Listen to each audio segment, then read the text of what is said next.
everyone, I'm Lydia Halley, and I'll be your instructor for this course on Python 3.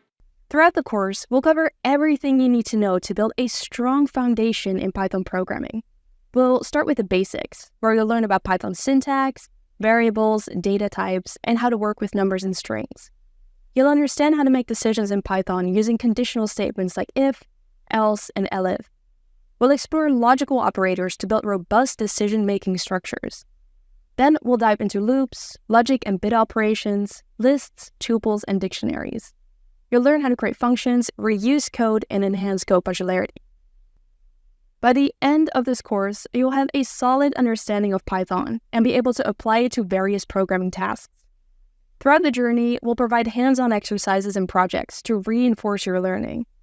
Every section has a set of quizzes that will help you validate the knowledge gained. So, if you're ready to embark on this exciting Python adventure, let's dive in and get started.